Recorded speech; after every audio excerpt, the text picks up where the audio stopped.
Every afternoon after school, the children loved to play in a huge garden that surrounded a deserted castle.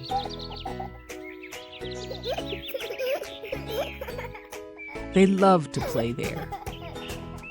One day while playing, a great voice yelled out, "What are you doing in my garden?"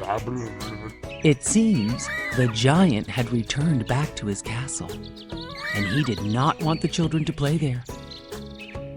He shouted at them and told them to leave and never come back. They all ran away as fast as they could. The giant then built a huge spiked fence around his garden, so none of the children could ever get in. The giant put a large gate in the fence with a sign that said, "Keep out," in big black letters. The children would pass by and look sadly at their favorite place to play. They really missed playing in the beautiful garden. Soon fall and winter came and covered everything in snow and frost. The giant looked out his castle window at his snow-covered garden and wished for spring to come.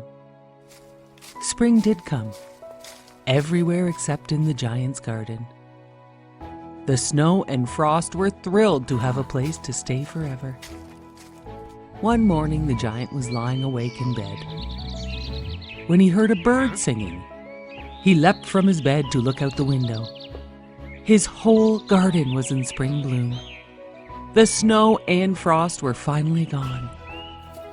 Then he noticed all the children playing in his garden. You see, they had snuck into the garden through a hole in the wall, and spring had followed them in.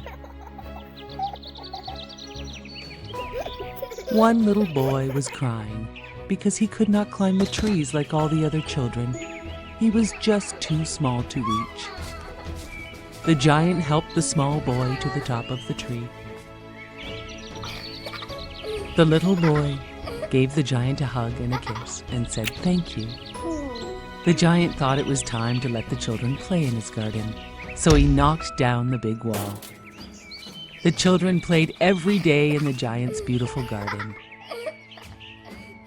When the giant realized he had not seen the little boy he had helped to the top of the tree, he asked the other children, "Where is your little friend?" "We do not know," said the children. The giant asked the children every day if they had seen their little friend.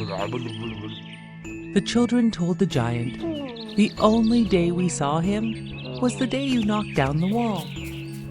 The years passed and the giant grew old and weak, and he could no longer play with the children. One cold winter morning, he was looking out the window, and he noticed the most beautiful tree he had ever seen. Wow! The tree was covered with delicate white blossoms with silver fruit, and beneath the tree was the little boy who had gone missing for so long. "He's come back at last," said the giant joyfully. Forgetting how old and weak he was, the giant rushed down the castle stairs and hurried across the garden. But as he neared closer towards the little boy, he saw bruises and cuts and nail marks in his hands and feet. "Who has hurt you?" asked the giant. "As old and feeble as I am, I will kill the people who have done this to you." The small child smiled gently and said, "Hush, don't be angry, but come with me." "Who are you?" whispered the giant, falling to his knees. "A long time ago, you let me play in your garden," the child replied. "Now, I want you to come and play in my garden. It is called Paradise." That afternoon, when the children came to play in the garden in the winter snow, they found their giant friend lying dead. The old giant looked so peaceful. He seemed to have a beautiful, peaceful, gentle smile on his quiet face. The giant was covered in small, beautiful white flower blossoms. The children thought he looked so happy and at rest.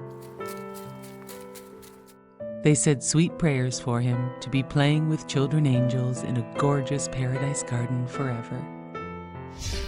The children always remembered the giant for his kind heart and generous spirit, and played in his garden forever.